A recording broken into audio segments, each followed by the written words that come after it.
और आपको second direction को साइन निकालना है m, तो ये होता है b upon same under root, और ये आपका होता है c upon same under root. जैसे मेरे पास ये लाइन है ए बी, इसके ये डायरेक्शन रेशियोज आ गए और मुझे अब डायरेक्शन कोसाइंस चाहिए, तो 3 अपॉन 3 स्क्वायर 3 स्क्वायर 4 स्क्वायर, तो 9 + 9 18, 18 और 16 ये हो गया अंडर रूट 34। सेकेंड डायरेक्शन को साइन मेरा हो जाएगा सेम 3 अपॉन अंडर रूट 34, और मेरा थर्ड डायरेक्शन को साइन हो जाएगा 4 अपॉन अंडर रूट 34। ठीक है, अब ये डायरेक्शन को साइंस जो होते हैं बेसिकली ये cos alpha cos beta cos gamma की वैल्यूज होती हैं, cos alpha cos beta cos gamma. तो आप एलएमएन यानी डायरेक्शन कोसाइंस को डायरेक्शन रेशियोज की हेल्प से भी निकाल सकते हो, एबीसी से ऐसे निकाला, और या फिर आप इनको यहाँ से भी निकाल सकते हो, एंगल की हेल्प से भी निकाल सकते हो। अगर एंगल दिए हुए हैं तो डायरेक्ट यहाँ पे वैल्यू निकाल लो, और एंगल नहीं दिए हुए हैं तो आप इनसे निकाल लो। अब जैसे ये देखो एल की वैल्यू आ गई आपकी 3/√34, तो बेसिकली ये कॉस अल्फा की वैल्यू हो गई 3/√34। तो यहाँ से अल्फा कितना हो गया, कॉस इनवर्स 3/√34। अब ये अल्फा कौन सा एंगल है, ये अल्फा वो एंगल है जो ए बी को ज्वाइन करने वाली लाइन एक्स एक्सिस से बनाती है। जैसे ये ए पॉइंट है और ये बी पॉइंट है, स्पेस में जब ये लाइन बनेगी तो ये एक्स एक्सिस से इतने एंगल पे इंक्लाइंड होगी, एंगल विद एक्स एक्सिस। और इसी तरह से जब आप बीटा एंगल निकालोगे तो वो भी आपका सेम हो जाएगा, क्योंकि उसका डायरेक्शन कोसाइन भी सेम है। और जो आप गामा निकालोगे वो अलग हो जाएगा, कॉस इनवर्स 4/√34। तो ये एक नंबर के क्वेश्चन में पूछ सकते हैं, आपको 2 पॉइंट दे दिए जाएंगे और हो सकता है आपसे पूछा जाए डायरेक्शन कोसाइंस बताओ उस लाइन के जो इन 2 पॉइंट को ज्वाइन करती है। तो डायरेक्शन कोसाइंस के लिए पहले तो आप एबीसी निकाल लेना, उसके बाद आप एलएमएन निकाल देना, ये आपके डायरेक्शन कोसाइंस हो जाएंगे। बस इनको छोड़ देना। अगर क्वेश्चन कहता है नहीं एंगल भी चाहिए तीनों एक्सिस से अलग अलग, तो इन्हीं के साथ कॉस इनवर्स लगा देना। तो कॉस इनवर्स ये पहला एंगल एक्स एक्सिस का, फिर दूसरा वाई एक्सिस का और तीसरा जेड एक्सिस का हो जाएगा। क्या मैं आगे चलूं, इतना क्लियर है तो? Yes yes. ओके। और अब इसमें एक रिलेशनशिप ये भी याद कर लो आप, तीनों डायरेक्शन कोसाइंस के स्क्वायर का सम हमेशा 1 होता है। L square plus m square plus n square हमेशा 1 होगा। या आप इसको ऐसे भी लिख सकते हो, cos square alpha plus cos square beta और प्लस कॉस स्क्वायर गामा, इन तीनों के स्क्वायर का सम हमेशा इक्वल टू 1 होता है। आगे चलते हैं। अब मैं स्टार्ट करता हूँ स्ट्रेट लाइन की इक्वेशंस। अगर आपके पास 2 पॉइंट हैं और उन 2 पॉइंट को एक लाइन ज्वाइन करती है ए और बी पॉइंट, तो आपको इसकी इक्वेशन दो तरह से निकालने के लिए आ सकती है। एक तो होती है कार्टेशियन फॉर्म, x-x1/a, y-y1/b और z-z1/c। इसमें x1 y1 z1 कोई भी एक पासिंग पॉइंट होता है, लाइन जिससे पास कर रही है वो लाइन का एक पासिंग पॉइंट होता है x1 y1 z1। और ये जो आप नीचे एबीसी देख रहे हो, इनको हम लाइन के डायरेक्शन रेशियोज बुलाते हैं। ये डायरेक्शन रेशियोज होते हैं जो लाइन के होते हैं। इसका मीनिंग ये होता है ये लाइन आपके किसी एक वेक्टर के पैरेलल जा रही है, और वो वेक्टर होगा आपका A I cap plus B J cap plus C K cap. जैसे मैंने कहा एक लाइन है वो इस वेक्टर के पैरेलल है आई प्लस जे माइनस 2 के, और वो लाइन ऐसे जा रही है जिसका एक पासिंग पॉइंट आपको दे दिया 3 2 - 1। तो लाइन की इक्वेशन बनानी है, ये आपकी लाइन है। तो पासिंग पॉइंट मिल गया तो आपने क्या लिखा, सबसे पहले x-3, फिर इक्वल टू में y-2 और इक्वल टू में z+1। अब डिवाइड में रख दिया आपने डायरेक्शन रेशियोज, वो आप इस वेक्टर के देख लो, i का कोफिशिएंट 1, j का कोफिशिएंट 1, k का कोफिशिएंट -2। ये आपकी लाइन की कार्टेशियन इक्वेशन तैयार हो गई। ये 1 मार्क का क्वेश्चन हो गया। और अगर वेक्टर इक्वेशन चाहिए तो वेक्टर इक्वेशन हमेशा स्टार्ट होती है आर वेक्टर से। आर वेक्टर के इक्वल टू में पहले आता है ए वेक्टर, फिर लैम्डा, लैम्डा के साथ आता है बी वेक्टर। अब इसमें आपको बस ये ध्यान रखना है कि ए वेक्टर क्या है और बी वेक्टर क्या है। आर वेक्टर को कभी कुछ पुट मत करना, आर वेक्टर हमेशा आर वेक्टर रहेगा। ठीक है, ये r vector same. A vector passing point से बना लेना, जैसे ये आपका पासिंग पॉइंट है लाइन का, इससे आपका ए वेक्टर बनेगा 3i cap plus 2j cap minus के कैप। लैम्डा के साथ बनेगा वो वेक्टर जो लाइन के पैरेलल है या लाइन के अलोंग है, वो ये वाला हो गया, जैसे i plus J minus 2k। ये लाइन की वेक्टर इक्वेशन हो गई, या वेक्टर फॉर्म भी कहते हैं। तो अगर वो एग्जाम में कुछ नहीं बोलता है तो कोई सी भी इक्वेशन लिखा ना, वरना जो वही लिखना जो बोली जा रही है। कार्टेशियन है तो ये वाली, और अगर वेक्टर है तो ये वाली। तो ये एग्जाम्पल आप रहने दो, आप चाहो तो फॉर्मूले फॉर्मूले लिख लो अगर आपको नहीं मालूम है तो। इनफैक्ट ये सारे लिखे हुए होंगे। मैं आगे चलूं अगर नोट कर लिया है तो। Yes sir. Yes sir. Okay, तो ये लिखना है आपको और ये लिखना है, एग्जाम्पल रहने देना। फिर आता है जब लाइन 2 पॉइंट से पास करती है, एक पॉइंट है x1 y1 z1 और दूसरा पॉइंट है x2 y2 z2। अगर आपकी लाइन इन 2 पॉइंट से पास करेगी तो उसकी कार्टेशियन इक्वेशन कैसे बनाएंगे? x में से किसी भी एक पॉइंट को माइनस कर लिया, हमने पहला वाला माइनस कर लिया, एक्स वाई जेड में से इक्वल हो गया। और नीचे रखने हैं हमें डायरेक्शन रेशियोज, वो हमको पता ही है, सेकंड पॉइंट में से फर्स्ट पॉइंट को माइनस करके आ जाएंगे या फर्स्ट में से सेकंड को माइनस करके आ जाएंगे। मतलब x2 minus x1, y2 minus y1 और z2 माइनस z1। इससे हमारी लाइन की कार्टेशियन इक्वेशन आ जाएगी। और अगर मान लो उसने कहा नहीं हमको वेक्टर इक्वेशन चाहिए, तो वेक्टर इक्वेशन होगी आर वेक्टर से स्टार्ट करेंगे, ए वेक्टर प्लस लैम्डा, फिर यहाँ पे ले लेंगे बी वेक्टर माइनस ए वेक्टर। इसमें ए वेक्टर कौन सा होगा? लाइन का कोई भी एक पासिंग पॉइंट का वेक्टर।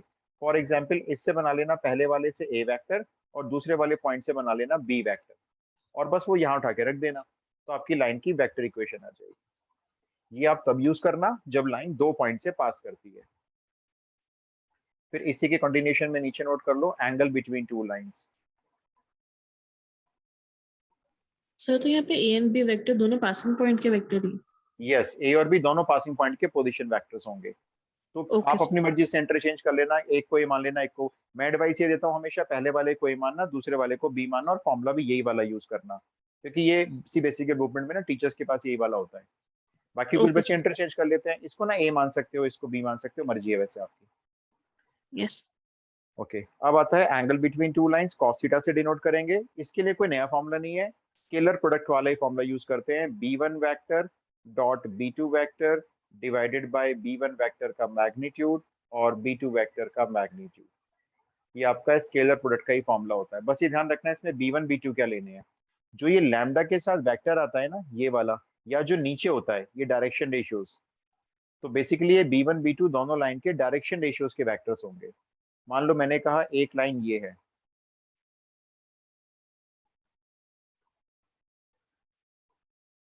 ये मेरी एक लाइन है और ये मेरी दूसरी लाइन है। अब देखो मैंने एक लाइन तो ली है कार्टेशियन फॉर्म में और एक लाइन ले रहा हूं मैं वेक्टर फॉर्म में, और मेरे पास क्वेश्चन आ गया 2 मार्क्स में, find the angle between the two lines. ठीक है, ये मेरा एक क्वेश्चन हो गया सपोज करते हैं।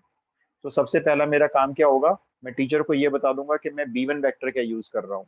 बी1 वेक्टर मैं निकालूंगा फर्स्ट लाइन से, ये जो फर्स्ट लाइन है ना, इस वाली लाइन से मैं निकालूंगा बी1 वेक्टर। कोई बता सकता है मेरा बी1 वेक्टर क्या बनने वाला है? First two i line. Cap plus 5 j cap plus 3 के कैप। अब देखो गलत हो गया ये, आपने देखो यहाँ ध्यान से देखो, सेकंड पार्ट में 2y दिया हुआ है मैंने आपको, 2y। यहाँ पे 2y नहीं होना चाहिए, ये खाली y होना चाहिए।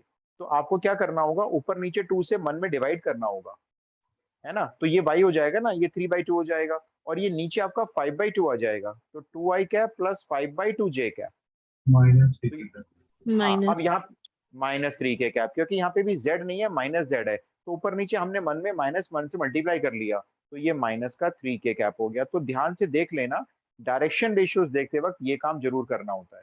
तो लाइन की स्टैंडर्ड इक्वेशन में एक्स वाई जेड पॉजिटिव होने चाहिए, और बी2 वेक्टर तो कोई दिक्कत नहीं है, वो सेकंड लाइन से नजर आ रहा है clearly, I cap plus 2j cap minus 3 के कैप। अब फॉर्मूला शो करना है, ये फॉर्मूला है जी हमारा। अब इसमें वैल्यू पुट कर देना, जैसे b1 डॉट b2 करते हैं तो 2 into one two, 5/2 into two यानी 5 हो जाएगा और प्लस 9 हो जाएगा। फिर डिवाइड में फर्स्ट वेक्टर का मैग्नीट्यूड हो जाएगा 4 प्लस 25/4 प्लस 9, अंडर रूट लगा देते हैं इसके ऊपर, और दूसरा जो b2 है उसका मैग्नीट्यूड हो जाएगा 1 प्लस 4 प्लस 9। इसको सिंप्लीफाई कर लेना जो भी आएगा, और इधर कॉस इनवर्स पहुंचा देना, तो थीटा की वैल्यू को कॉस इनवर्स में लिखकर छोड़ देना। तो मैं अपनी बात को रिपीट करता हूँ, जब लाइन कार्टेशियन फॉर्म में दी होती है और आपको मैं कहूंगा मुझे डायरेक्शन रेशियोज बताओ, तो एक्स वाई जेड पे जरा निगाह डाल लिया करो, एक्स वाई जेड के कोफिशिएंट्स +1 होने चाहिए। नहीं है तो हाथ की हाथों बनाते चले जाओ, मन में बताने की जरूरत नहीं है कैसे आ रहा है 5/2, आपने ऊपर नीचे 2 से डिवाइड करके लिखा है 5/2। Got it? Yes sir. Sir cos theta में मोड़ नहीं आया। नहीं, कोई जरूरत नहीं है मॉड की, दो लाइन ऑब्ट्यूस एंगल पे भी इंक्लाइंड हो सकती हैं, एक्यूट पे भी हो सकती हैं। लाइन के बीच का एंगल है ना, तो कोई जरूरत नहीं मॉड की। मैं टर्न करूं, एग्जाम्पल रहने देना आप, अब मैं एग्जाम्पल करा लूंगा आपसे, आप मुझे बस बता देना एंगल बिटवीन टू लाइन्स अगर नोट कर लिया है तो। Yes sir. ओके, अब आप लिखो इफ लाइन्स आर परपेंडिकुलर, अगर वो कहता है लाइन परपेंडिकुलर है तो सिंपल सी बात, जो आपके b1 और b2 वेक्टर होंगे उन दोनों का डॉट प्रोडक्ट आप 0 ले लेना, अगर लाइन परपेंडिकुलर होती है तो। उसके बाद distance, shortest distance in fact, distance between skew lines. Skew lines कौन सी लाइंस होती हैं जो स्पेस में पॉसिबल होती हैं? Lines which are neither parallel nor intersecting। ऐसी लाइंस जो ना तो पैरेलल होती हैं और ना ही इंटरसेक्टिंग होती हैं, वो स्क्यू लाइंस होती हैं। जैसे दो ब्रिज ऊपर नीचे क्रॉस कर जाते हैं, तो अब मान लीजिए आपको एक लाइन ऐसे दी हुई है a1 प्लस लैम्डा b1, और एक लाइन दी हुई है r vector is equals to a2 plus mu b2। यहाँ लैम्डा लिया है मैंने, यहाँ म्यू ले लिया है। तो शॉर्टेस्ट डिस्टेंस का बस आपको फॉर्मूला याद होना चाहिए, बहुत इंपॉर्टेंट है, इसके आने के चांस हमेशा हर साल 99% होते हैं। आप पहले क्या करना, a2 में से a1 वेक्टर को माइनस करना, ये a2 ले लेना सेकंड लाइन से, a1 ले लेना फर्स्ट लाइन से, फिर आप इसका डॉट प्रोडक्ट निकालना b1 और b2 के क्रॉस से, b1 ले लेना फर्स्ट लाइन से, b2 ले लेना सेकंड लाइन से।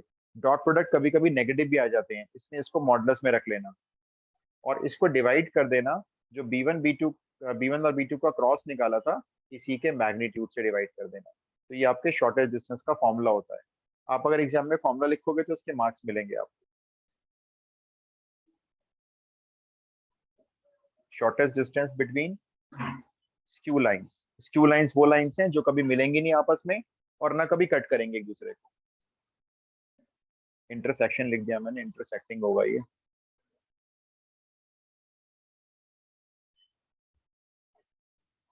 नोटेड? Yes yes. आगे चलते हैं, एक और फॉर्मूला लिखो, shortest distance between parallel lines.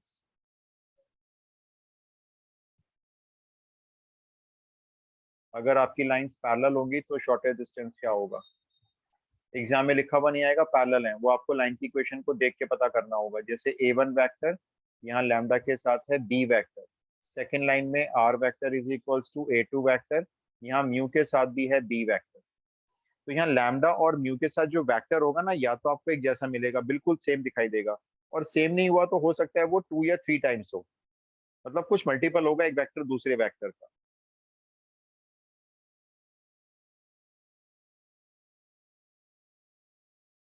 जैसे चलो अभी एग्जाम्पल कराता हूँ, पहले आप फॉर्मूला लिख लो।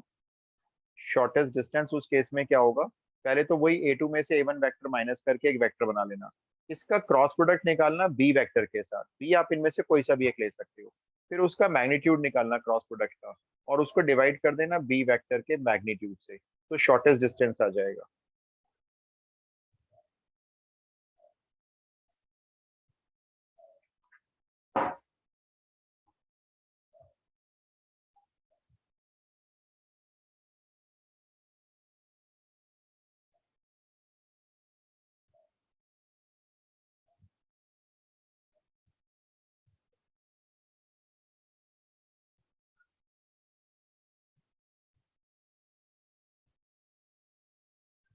नोटेड? यस। ओके, तो हम क्वेश्चन स्टार्ट करते हैं, थोड़ा जल्दी जल्दी करेंगे, ठीक है? मैं आपको अभी आज तो आर डी शर्मा से दूंगा क्वेश्चन, क्योंकि एनसीईआरटी में बहुत अच्छे नहीं है। एनसीईआरटी में B cross a2 minus a1, ऊपर ना एक ही बात है, जो गर्व आपने लिखा है ना बी क्रॉस, उसमें आप क्रॉस को चेंज कर लोगे ना, जैसे आपने या मैंने यहाँ पे बी क्रॉस पीछे लिखा है, आपने इसको ऐसे लिख दिया तो कोई फर्क नहीं पड़ेगा, क्योंकि मैग्नीट्यूड एक जैसा ही आएगा, मैग्नीट्यूड सेम आता है।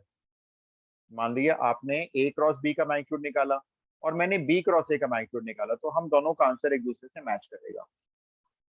हाँ, अगर मैग्नीट्यूड नहीं होता ना तो फर्क आता, आंसर माइनस का फर्क आता फिर। चलिए जी, क्वेश्चन स्टार्ट करते हैं जल्दी से।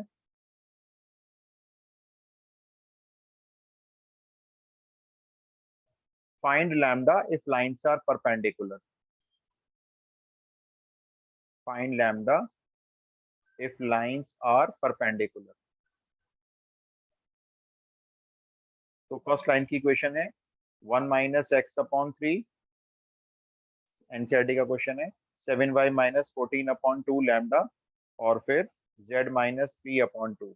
और सेकेंड लाइन है 7 माइनस 7x अपॉन 3 लैम्डा, फिर है y माइनस 5 अपॉन 1, और फिर है 6 minus z upon 5।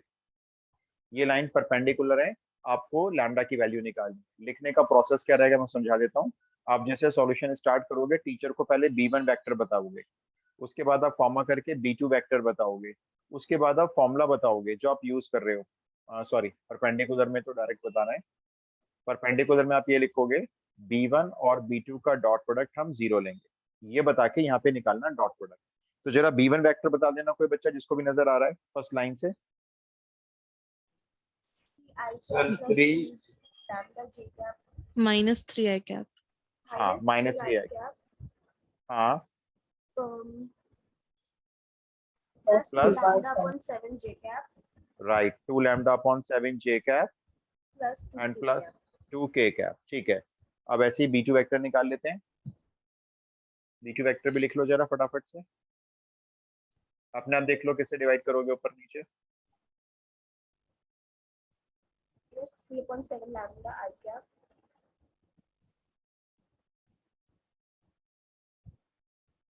plus j cap minus 5 and last वाला minus 5 k cap. Minus 5 k cap. बस, अब ये आपने लिखा है y डॉट प्रोडक्ट 0 है, सीधा डॉट निकाल दो,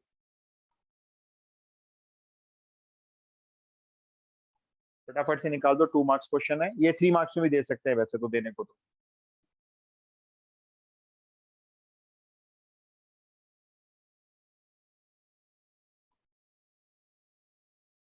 हो गया।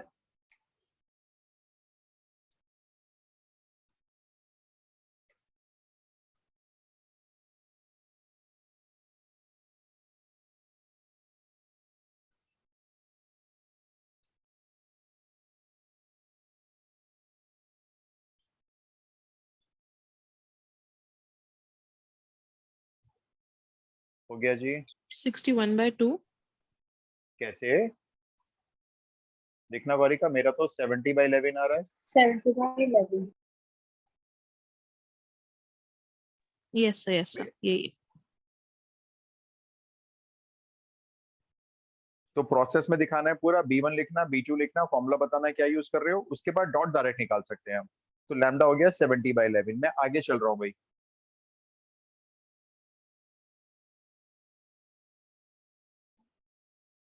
सेवेंटी बाई 11 ठीक है Mahesh.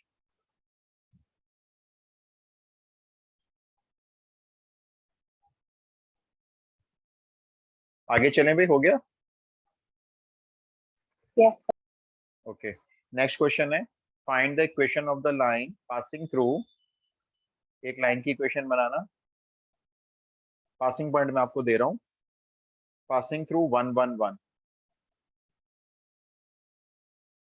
Passing through 1 1 1 and perpendicular to the line, and perpendicular to the lines. दो लाइन पे आपकी लाइन परपेंडिकुलर है। लाइंस की equation x plus 2 upon 1, y minus 3 upon 2 and z plus 1 upon 4। एक लाइन ये हो गई, and x minus 1 upon 2, y minus 2 upon 3 and z minus 3 upon 4। ये इस टाइप का क्वेश्चन तो 6 मार्क्स में भी आया हुआ है। अब आप तरीका सुन लो। सबसे पहले तो आप अपनी लाइन की इक्वेशन स्टार्ट कर लो भाई। पासिंग पॉइंट तो है ही आपके पास, x माइनस 1 अपॉन ए नहीं पता, y minus 1 upon B and z minus 1 upon C. अब ये ए बी सी कैसे निकलेगा, आपकी लाइन ना इन दोनों लाइन पे परपेंडिकुलर है। एक मैं रफ फिगर बनाता हूँ, ये एक लाइन है और ये एक लाइन है, आपकी लाइन इन दोनों पे परपेंडिकुलर कुछ ऐसे आएगी। अच्छा, अब आपकी लाइन अगर दोनों पे परपेंडिकुलर आएगी तो आपकी लाइन के अलोंग जो वेक्टर है, लेट्स से बी वेक्टर, वो बी वेक्टर इस लाइन के अलोंग जो B1 वेक्टर होगा और इस लाइन के अलोंग जो B2 वेक्टर होगा, वो उन दोनों पे परपेंडिकुलर होगा। अब आप मेरे को वेक्टर के कॉन्सेप्ट से रिवाइज करके बता दो, एक ऐसा वेक्टर चाहिए मेरे को, ये वाला क्वेश्चन मार्क है, जो इन दोनों पे परपेंडिकुलर है, कैसे निकलेगा वो? Cross cross product. Cross product से, बस। तो आप ये लिखोगे, सिंस, ये स्टेटमेंट देख देना टीचर को, since line is perpendicular to the two given lines, therefore जो बी वेक्टर होगा वो आपका B1 और B2 के क्रॉस से निकलेगा। टीचर को बताना पड़ेगा यहाँ पे B1 कौन है। तो B1 आपकी फर्स्ट लाइन का डायरेक्शन रेशियोज का वेक्टर है और लाइन आपकी ऑलरेडी स्टैंडर्ड फॉर्म में है। महेश का आंसर आ रहा है आई कैप प्लस जे कैप प्लस के cap plus lambda minus 4i 4j minus के। चेक करते हैं, रुको। आई प्लस जे प्लस के plus lambda minus 4i plus 4j minus के। महेश पूरा आंसर ठीक है आपका, पूरा मैच हो रहा है। ये फर्स्ट लाइन से मैंने बना लिया है B1 वेक्टर, ठीक है। सेकंड लाइन से मैं बना रहा हूँ B2 वेक्टर, और दोनों लाइन मैंने चेक कर लिया, स्टैंडर्ड फॉर्म में है, मतलब कोई उसमें चेंज नहीं करना है।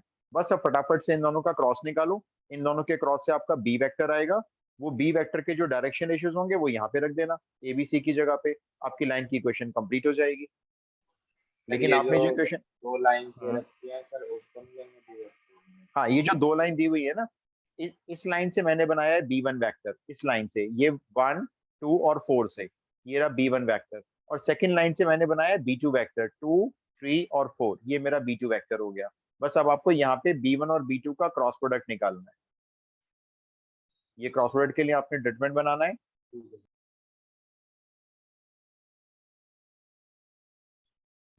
1 2 4 एंड 2 3 4। अब इसे एक्सपैंड कर लो, 8 minus 12 minus 4i cap, 4 minus 8 plus 4j cap, और 3 माइनस 4 माइनस के कैप। ये आपका बी वेक्टर आ गया। बस इसके ना डायरेक्शन रेशियोज है ना, -4 4 और -1, वो यहाँ पे रख दो अपने ऊपर, फर्स्ट आंसर में ना इस जगह पे रख दो, इस वाली इक्वेशन में, और लाइन की कार्टेशियन इक्वेशन बना के छोड़ दो।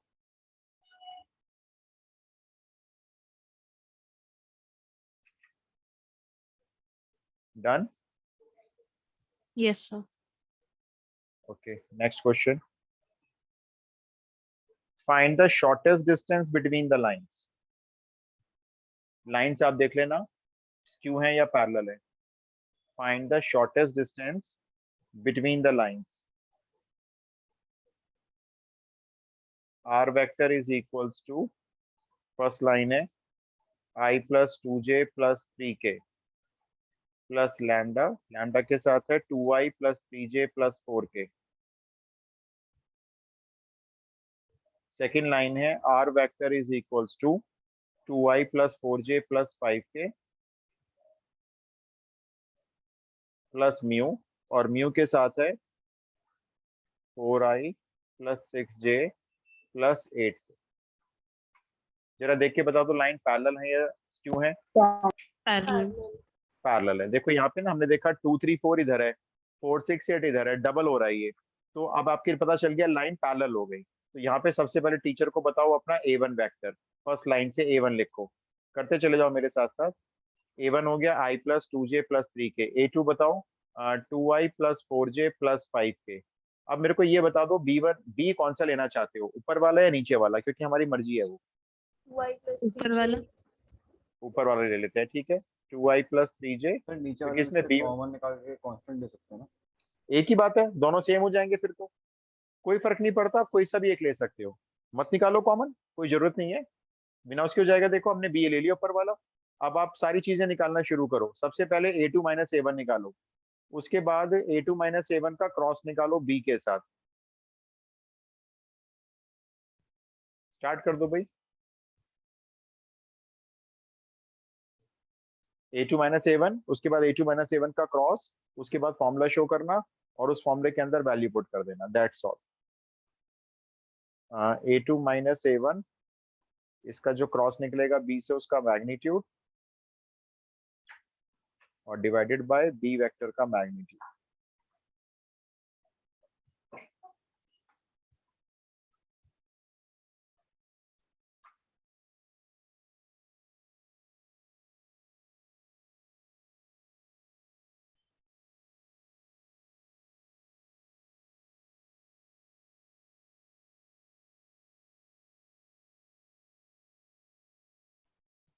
√5/29, एक मिनट चेक करता हूँ। हाँ यही आ रहा है महेश, ठीक है बिल्कुल, ये आंसर आ रहा है भाई फाइनल, √5/√29। Yes sir same. ठीक है, सब लोग कर ले भाई, फिर आगे चलते हैं। आंसर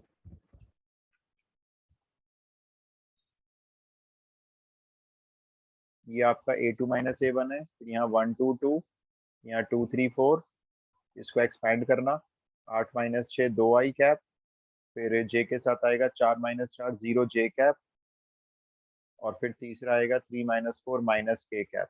इसका मैग्नीट्यूड यहाँ रख देना आप ऊपर, ये हो जाएगा 4 + 0 + 1, और नीचे रख देना b का मैग्नीट्यूड, वो है आपका 4 + 9 + 16, और अब आंसर लिख देना सीधा √5/√29, that's all. Next question, find the distance between the lines. Lines आप देख लेना कौन सी हैं।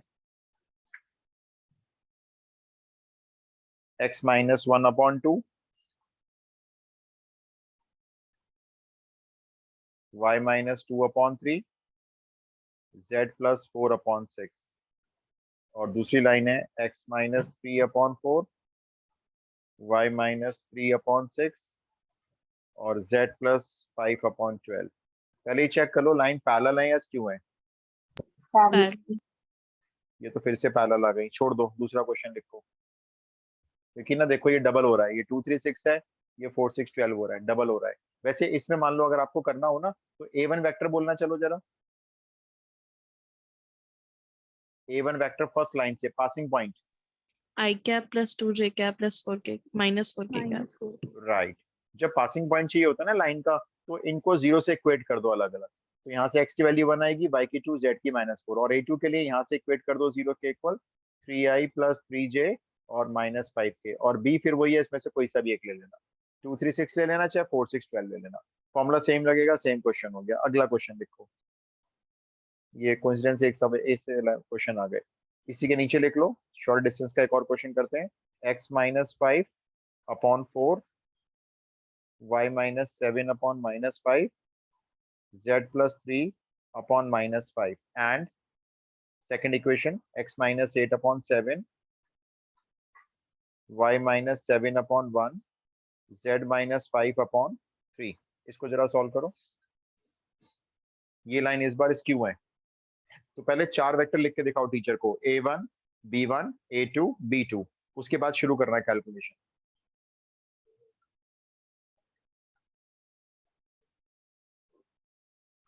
आंसर वन टाइम में से ही निकालना, क्योंकि अभी तो मैं आपको चेक करवा दूंगा, एग्जाम में कौन चेक कराएगा, इसलिए कोशिश करना वन टाइम में एकदम सही आंसर आ जाए।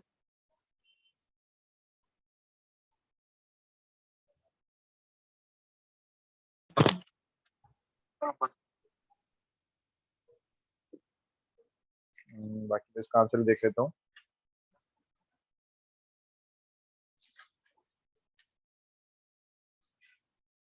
इसका आंसर ही नहीं है, लो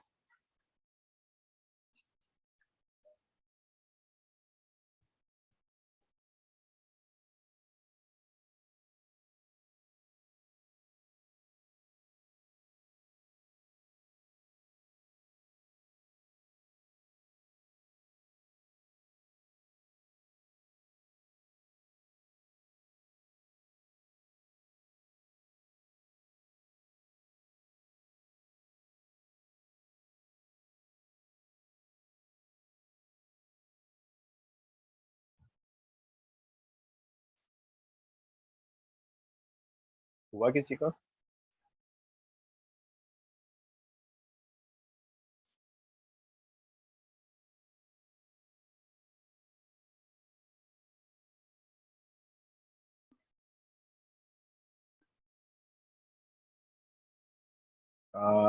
महेश कह रहा है 21/√109। देखना भाई और कोई बच्चा चेक करना, मेरे पास इसका आंसर नहीं है। 21/√109।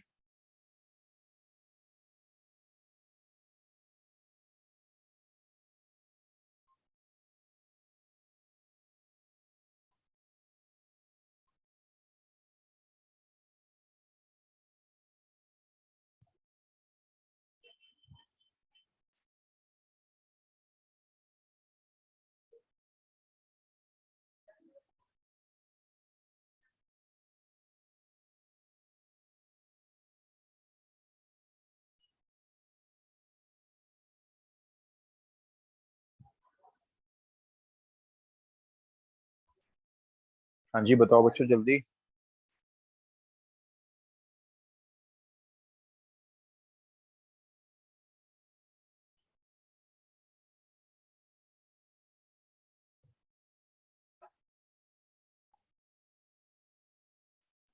सर नहीं, कुछ वियर्ड आंसर आ रहा है, बहुत लंबा। अच्छा एक बार चेक करते हैं।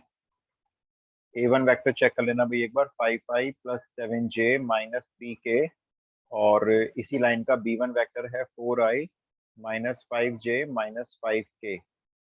फिर A2 वेक्टर सेकेंड लाइन से ले लेते हैं, 8i कैप प्लस 7j और प्लस 5k। और B2 वेक्टर है इस लाइन का 7i cap plus j cap plus 3k cap. A2 minus A1 निकालते हैं। A2 माइनस A1 है 3i cap plus 0j cap और प्लस 8k कैप। फिर B1 और B2 का क्रॉस निकालते हैं। फर्स्ट रो ij के, second row 875, third row 713। Expand करते हैं। 21 माइनस 5 16 आई कैप, जे के साथ आएंगे B1 24। आएगा। आपने A2 लिख दिया 875 यस सर, B1 हाँ आना चाहिए। सॉरी, B1 आना चाहिए, करेक्ट। 4 minus 5 minus 5। फिर से करते हैं। माइनस 15 प्लस 5 माइनस 10 आई कैप। ये हो जाएगा 12 प्लस 35 47 माइनस के 47 जे कैप। हाँ ये तो बड़ा अजीब सा नंबर है। और के साथ आएगा 4 प्लस 35 प्लस 39 के कैप। चेक करना यही आ रहा है क्या, B1 cross B2? Yes yes sir. Sir. ठीक है, बस फॉर्मूला पुट कर लो आप, उसमें वैल्यू पुट कर देते हैं। तो ऊपर आप निकालना A2 माइनस A1 का डॉट B1 क्रॉस B2 से, तो डॉट निकाल देते हैं। A2 minus A1 3 into minus 10 minus 30, फिर ये 0 हो गया। और फिर 39 इंटू 8 312 और divided by B1 cross B2 का magnitude 100 plus 47 square plus 39 square. अरे बाप रे, इसको भी बाद में सॉल्व कर लेना आप, ठीक है। इसको मैं भी नहीं छोड़ रहा हूँ मैं। ये हमारा शॉर्टर डिस्टेंस है। 312 में से 30 माइनस कर दो, 282 बचे। और नीचे जो भी आएगा ना वो लिख लेना। तो ये बहुत अजीब सा आंसर है। और एग्जाम में कोई ऐसी कैलकुलेशन फंस जाए ना, उसको छोड़ देना, बहुत टाइम वेस्ट होता है इसमें। ये सारे स्क्वायर खोलने पड़ेंगे। 393 ऊपर 652 नहीं आ रहा, लेकिन गर्व ऊपर तो 312 में से 30 माइनस हुए ना। ठीक है, 282। Next question. ठीक है, तो ये हमारे शॉर्ट डिस्टेंस के दो क्वेश्चन हो गए। एक पैरेलल का हो गया, एक स्क्यू का हो गया। नेक्स्ट क्वेश्चन है equation of line question mark है। एक लाइन की इक्वेशन आप बनाओगे इस बार। पासिंग पॉइंट में आपको दे देता हूँ। पासिंग थ्रू पॉइंट है 232। इस पॉइंट से आपकी लाइन पास करेगी and parallel to the line, और एक लाइन के पैरेलल होगी। और वो लाइन है जिसके पैरेलल है r vector is equals to minus 2i cap plus 3j cap plus lambda, lambda के साथ 2i minus 3j plus 6k। 2 marks question. Line का पासिंग डन पॉइंट सर। है और एक डन। आंसर बता दो। x minus 2 upon 2 equals to y minus 3 upon minus 3 equals to z minus 2 upon 6। ठीक है, ठीक है बिल्कुल। और अगर वेक्टर इक्वेशन लिखनी हो तो आर वेक्टर से बताना। 2i cap plus 3j cap plus 2k cap हम्म plus आगे। lambda times 2i cap minus 3j cap plus 6k cap। ठीक है, परफेक्ट। सीधा आंसर मत लिखना लेकिन एग्जाम में, आंसर ठीक है। थोड़ा सा इसको एक्सप्लेन ऐसे कर देना, देखो जैसे मेरे को अब इसको एक्सप्लेन करना है एग्जाम में टीचर को। तो since line is parallel to the line, parallel to the given line लिख देते हैं। हमारी जो लाइन हम टीचर को ये बता रहे हैं वो गिवन लाइन के पैरेलल है। देयरफॉर जो इस लाइन का बी वेक्टर है वही हम भी यूज करेंगे, 2i minus 3j and plus 6k। ये हम बी यूज करेंगे, ये वाला। और लाइन पास करती है इस वाले वेक्टर से, उससे हम यूज करेंगे ए वेक्टर। ए वेक्टर होगा हमारा 2i plus 3j and plus 2k। इतना बताएंगे। अब आप इक्वेशन कोई सी बना लो चाहे। अगर वेक्टर बनानी है तो ये वाली हो जाएगी। इसमें आर वेक्टर से स्टार्ट होगा, पहले आएगा पासिंग पॉइंट का वेक्टर, ये आ गया, लैम्डा के साथ ये वाला बी आ जाएगा। और अगर कार्टेशियन बनानी है तो फिर कार्टेशियन ये वाली बना लेना। लेकिन डायरेक्ट आंसर नहीं, कुछ ऊपर थोड़ा सा लिखना चाहिए जरूर कि लाइन इसके पैरेलल है, इसलिए हमारा बी वेक्टर ये होगा। और पासिंग पॉइंट से हमने बनाया है ए वेक्टर, उसके बाद फॉर्मूला शो करना जो भी आपने यूज करना है और उसके वैल्यू पुट कर देना। आगे चलते हैं।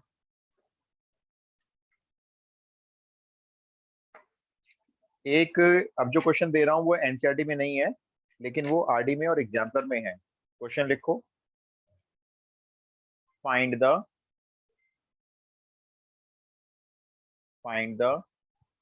foot of the perpendicular, find the foot of the perpendicular drawn from एक पॉइंट है P -1 3 2। यहां से एक परपेंडिकुलर ड्रॉ करना है to the line r vector is equals to, वो लाइन है 2j प्लस 3k कैप, ये 2j है प्लस 3k कैप, फिर प्लस लैम्डा, और लैम्डा के साथ है 2i cap plus j cap plus 3k cap. ठीक है, ये 4 मार्क्स में आ सकता है क्वेश्चन। अब इसके लिए आपको क्या करना है, पहले आप एक रफ फिगर शो करना, ये लाइन ड्रॉ करना है यहाँ पे, और यहाँ पे एक पॉइंट बना लेते हैं ऊपर। ये सॉल्यूशन में दिखा रहे हैं हम टीचर को। यहाँ पे P पॉइंट है, ये इसके कोऑर्डिनेट्स हैं -1 3 2, और यहाँ से एक परपेंडिकुलर हम नीचे ड्रॉ करके दिखा देंगे। इस लाइन पे ये परपेंडिकुलर ड्रॉ कर दिया। इस परपेंडिकुलर का फुट मींस आपको ये वाला पॉइंट निकालना है, लेट से M पॉइंट। ठीक है, ये क्वेश्चन है, P पॉइंट के कोऑर्डिनेट्स हैं और ये परपेंडिकुलर का फुट M निकालना है। अब कॉन्सेप्ट समझो, कॉन्सेप्ट क्या है। आप इस लाइन के ऊपर ना, ये जो लाइन दी हुई है, एक जनरल पॉइंट एज्यूम करोगे। कैसे एज्यूम करेंगे, लाइन की इक्वेशन को कार्टेशियन फॉर्म में यहीं पे लिख लेना, जैसे x-2 y-3, सॉरी आई तो है ही नहीं ना इसमें, आई कैप तो 0 है ना इसमें, तो x-0 यानी खाली x, फिर y-2 और z-3, और नीचे ले लेना डायरेक्शन रेशियोज, वो आप लैम्डा के साथ देख लो अंदर लिखे हुए हैं 2 1 3। ये लाइन की हमने क्या किया, क्वेश्चन से कार्टेशियन फॉर्म बना दी वेक्टर फॉर्म से। इस लाइन को इक्वल टू लैम्डा ले लिया, कुछ भी ले सकते हो, लैम्डा ले लो, टी ले लो। अब देखो x/2 अगर लैम्डा के इक्वल है तो x की वैल्यू 2 लैम्डा हो गई, सिमिलरली y की वैल्यू लैम्डा प्लस 2 हो गई, और सिमिलरली z की वैल्यू 3 लैम्डा प्लस 3 हो गई। तो ये जो सर x y z की वैल्यू है, हाँ बोलो। सर जैसे पर वेक्टर में लैम्डा यूज है तो वो सेम वैल्यू थोड़ी होगी, तो हमने डिफरेंट वेरिएबल लेना चाहिए। नहीं, ये जो होता है ना लैम्डा, स्केलर क्वांटिटी कुछ भी हो सकती है। आप इसको लैम्डा ले सकते हो, यहाँ पे टी ले सकते हो, 2 लैम्डा ले सकते हो, 4 लैम्डा ले सकते हो, कोई फर्क नहीं पड़ता। ओके ऐसे सर। नहीं कि यहाँ पे ना लैम्डा यूज हमें लैम्डा ही लेना है, आप टी यूज कर लो, कोई जनरल पॉइंट है लाइन के ऊपर कहीं भी हो सकता है। Okay sir. लैम्डा -2/7 आ रहा है सिद्धांत, लेकिन होल्ड करते हैं। अच्छा, ये जो देखो एक्स वाई जेड निकले ना, ये एक्चुअली एक्स वाई जेड इस लाइन के ऊपर कहीं भी एक जनरल पॉइंट माना जा सकता है, पूरी लाइन के ऊपर कहीं भी। तो लेट से ये एम पॉइंट के कोऑर्डिनेट्स हो गए, ये जो 2 lambda lambda plus 2 3 lambda plus 3 है, ये एम पॉइंट के कोऑर्डिनेट्स हैं। अब हमें लैम्डा की वैल्यू चाहिए। अब आप क्या करोगे, एक पीएम वेक्टर बनाओगे, पी से एम को ज्वाइन करोगे, तो एम में से पी पॉइंट के कोऑर्डिनेट्स माइनस करोगे, तो एम का फर्स्ट कोऑर्डिनेट 2 लैम्डा, पी का फर्स्ट कोऑर्डिनेट -1, माइनस करोगे तो प्लस हो जाएगा 2 लैम्डा प्लस 1 आई कैप। फिर लैम्डा प्लस 2 में से 3 माइनस करोगे तो ये बचेगा लैम्डा -1 जे कैप। फिर ये 3 लैम्डा प्लस 3 में से 2 माइनस होगा तो ये आ जाएगा 3 लैम्डा प्लस 1 के कैप। ये बताओ क्या क्लियर हुआ, ये मैंने कैसे बनाया PM vector. Yes sir. PM vector मैंने कैसे बनाया, जो एम पॉइंट के कोऑर्डिनेट्स है ना, जो अभी अभी लिखे हैं हमने लैम्डा के टर्म्स में, उसमें से पी पॉइंट के कोऑर्डिनेट्स को माइनस करते गए, आई जे के लगाते गए। उसके बाद अब ये जो पीएम वेक्टर बनाया आपने, ये वाला, ये इस लाइन पे परपेंडिकुलर आ रहा है, तो पीएम का डॉट प्रोडक्ट बी वेक्टर के साथ आपको 0 लेना है, क्योंकि दो वेक्टर अगर परपेंडिकुलर है तो उनका डॉट प्रोडक्ट 0 होगा। अब पीएम आपने ये बना ही दिया, यहाँ पे आप बी वेक्टर और लिख लो जरा कॉमा करके। बी वेक्टर लाइन से बना लेना, ये दिख रहा है देखो, ये रहा 2 1 3, ये आपका गिवन लाइन से बन गया। और बस अब इन दोनों का डॉट प्रोडक्ट निकालना शुरू कर दो। 2 lambda plus 1 into 2, 4 lambda plus 2, फिर 1 into lambda minus 1, lambda minus 1 same, फिर 3 into 3 lambda plus 3, 9 lambda plus 3 equal to 0। Solve करते हैं, 4 और 1 5 और 9 14 लैम्डा तो ये हो गए। बाकी आपके बचे 2 प्लस 3 4, 5 में से बन गया 4, उधर जाके -4, लैम्डा की वैल्यू बिल्कुल ठीक कह रहे हो आप, -2/7 आ रही। बस अगर आप इस -2/7 को m पॉइंट के कोऑर्डिनेट्स में रख दोगे तो आपका ये परपेंडिकुलर का फुट आ जाएगा। देखो ऐसे, यहाँ लिख देना, मैं यहाँ कर देता हूँ, देयरफॉर m पॉइंट, यहाँ पे पुट किया -2/7, ये बन गया -4/7। यहाँ पुट किया -2/7, उसमें 2 ऐड किया, रफ पेपर यूज कर लो, -2/7 में 2 ऐड करेंगे, 7 2 जा 14 में से 2 गया, 12/7। और थर्ड कोऑर्डिनेट 3 लैम्डा प्लस 3, तो -6/7 में 3 प्लस किया, 7 3 जा 21, 21 में से 6 गए, 15/7। ये आपके m पॉइंट के कोऑर्डिनेट्स हैं जो परपेंडिकुलर का फुट है। ये एनसीईआरटी में नहीं है, लेकिन इसमें कोई ऐसा कॉन्सेप्ट यूज नहीं होता जो बियॉन्ड स्कोप है, मतलब एनसीईआरटी के कॉन्सेप्ट्स यूज होते हैं, इसलिए दे सकते हैं बोर्ड में। Foot of perpendicular drawn from the point two the line.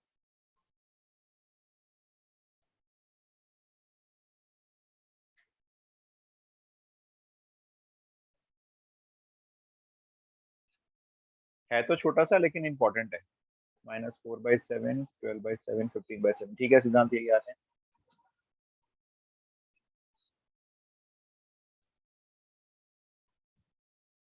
बताइए जी। Yes sir. ओके, किसी ने कोई भी सैंपल पर सॉल्व किया है अभी तक? कोई सैंपल पर सॉल्व किया हो फुल लेंथ मतलब? Yes, sir. अच्छा, मैं आपको ना आज 2 सैंपल पर अभी शेयर करूंगा, ग्रुप में डाल दूंगा, हर एक ग्रुप में जितने भी ग्रुप्स हैं। आप वो सब लोग पहले वो 2 सैंपल सॉल्व करके आना कल, जब आप क्लास अटेंड करोगे वो 2 सैंपल सबके सॉल्व होने चाहिए। उसमें केस स्टडीज भी हैं तो वो भी एक बार देखनी है, क्योंकि कल मैं शायद आपको नहीं, अभी तो कल प्लेन करवाऊंगा मैं, फिर सैटरडे को मैं कोशिश करूंगा मॉर्निंग क्लास रखूंगा, हाइब्रिड लूंगा, तो जो ऑफलाइन आना चाहे वो ऑफलाइन आ जाए। अभी मेरे को रूम नहीं मिल रहा ना, मैं ऑफलाइन ले नहीं पा रहा। ठीक है जी, और एक बार इसको जो आज किया इस पर रिवाइज मार लेना एक बार। Okay sir. ठीक है, और स्ट्रेट लाइन जो हमने पहले किया हुआ है उसको एक बार रिवाइज जरूर करना, मेरी वाली कॉपी से जो हमने किए थे। ऑलमोस्ट सारे क्वेश्चन कॉन्सेप्ट के होते हैं, ये मुझे याद नहीं आ रहा मैंने पहली बार करवाया था नहीं करवाया, ये करवाया था मैंने फुट ऑफ परपेंडिकुलर, ये मुझे याद नहीं आ रहा, ये मेरे ख्याल कैसे से पहले करवाया नहीं करवाया था, मुझे याद नहीं आ रहा ये थे। अच्छा ठीक है, महेश ने क्या करवाया था, ठीक है, तो ये बहुत इंपॉर्टेंट है, ये आ सकता है बोर्ड में, ये जब भी आए ना 6 नंबर का आता है, अब ये 4 में आ सकता है। ठीक है जी, कल कोशिश करूंगा प्लेन नहीं, कल तो खैर प्लेन ही हो पाएगा, परसों चाहे 1.5 घंटा लगे 2 घंटे लगे, परसों प्रोबेबिलिटी पूरा करा दूंगा मैं, तो परसों एक तरह से वाइंड अप हो जाएगा पूरा revision. Sir please okay, recording share कर देना वो वाली। मैं शेयर कर दूंगा, बस मेरी अभी क्लास है, मैं भाग रहा हूँ वापस, मैं आप थोड़ा सा वेट करो, मैं शाम तक कर देता ओके सर, थैंक यू। हूँ। ओके जी, ओके जी।